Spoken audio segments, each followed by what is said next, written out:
Assalamualaikum warahmatullahi wabarakatuh.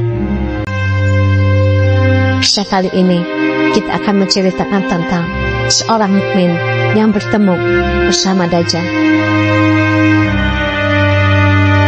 Pada akhir zaman kelak, satu riwayat hadis mengisahkan ada seorang mukmin yang dengan berani menghadapi sosok Dajjal dan bala tentaranya.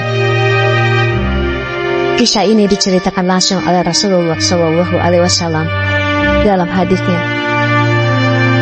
Hadis tersebut diriwayatkan oleh Imam Muslim yang kemudian dikisahkan dari Abu Sa'id Al-Khudri. Abu Sa'id mengutip cerita Rasulullah SAW yang dinukil dari Imam Abu Husain Muslim bin Hajjaj Al-Qushairi An-Naisaburi dengan penerjemah Abu Ahsan bin Usman dalam kitab Fitnah Syarih Mukhtasar Sahih Muslim. Dikisahkan saat Dajjal muncul pada akhir zaman kelak, ada seorang mukmin yang berniat datang menemui Dajjal. Seorang mukmin ini padahal berasal dari Madinah, tempat yang tidak akan bisa didatangi oleh Dajjal dan tempat yang dilindungi para malaikat. Orang mukmin tersebut menemui Dajjal yang tengah singgah di sebuah padang gersang. Padang gersang tersebut terletak di dekat Madinah. Namun, pemuda itu kemudian dihadang oleh para bala tentara Dajjal. Mereka berkata, "Mau kemana kamu, hai laki-laki mukmin?" Orang mukmin itu menjawab, "Saya ingin bertemu dengan Dajjal yang telah muncul ke dunia ini." Lalu, mereka bertanya lagi, "Apakah kamu tidak mempercayai Tuhan kami?" Yang kemudian dijawab oleh pemuda mukmin dengan, "Sesungguhnya, saya tidak pernah merasa ragu kepada Tuhan saya, yaitu Allah." Bala tentara Dajjal kemudian berkata, "Bunuhlah laki-laki ini." Namun, sebagian dari mereka berkata pada sebagian yang lain, "Bukankah Tuhan kalian, Dajjal, telah melarang kalian untuk membunuh seseorang tanpa kehadiran dia di sini?"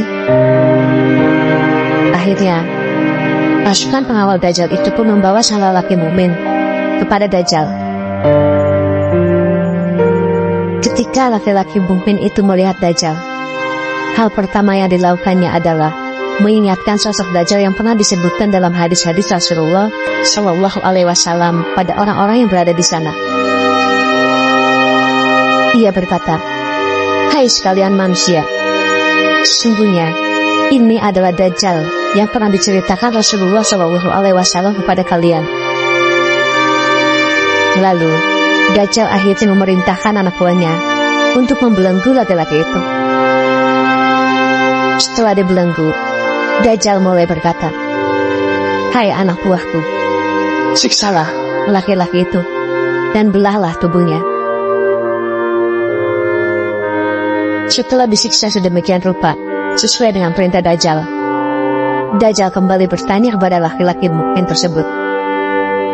Dajjal berkata, "Apakah kamu masih tidak mempercayaiku?"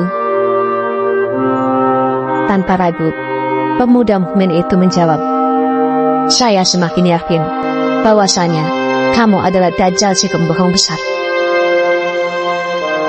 Setelah mendengar itu, Dajjal semakin marah dan memerintahkan anak buahnya untuk kembali menyiksa orang mukmin tersebut.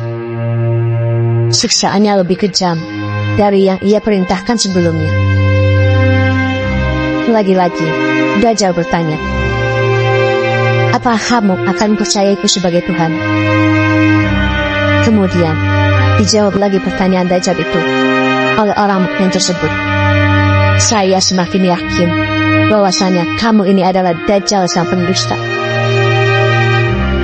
Lebih lanjut, orang mukmin itu kembali menantang Dajjal dengan mengutip hadis yang pernah disampaikan oleh Rasulullah SAW bahwa Dajjal tidak akan bisa menyiksa orang lain setelah kejadian tadi. Dajjal pun mengutuknya. Namun, tanpa diduga sebelumnya, tiba-tiba Seluruh leher laki-laki itu tertutup oleh tembaga, hingga Dajjal gagal merealisasikan niatnya. Pada akhirnya, Dajjal melempar tubuh orang mukmin itu, yang dikira orang-orang sekitar Dajjal akan dilemparkan ke neraka. Padahal, Allah SWT menyiapkan surga untuknya. Rasulullah SAW kemudian menutup kisah dalam hadis di atas dengan sabdanya,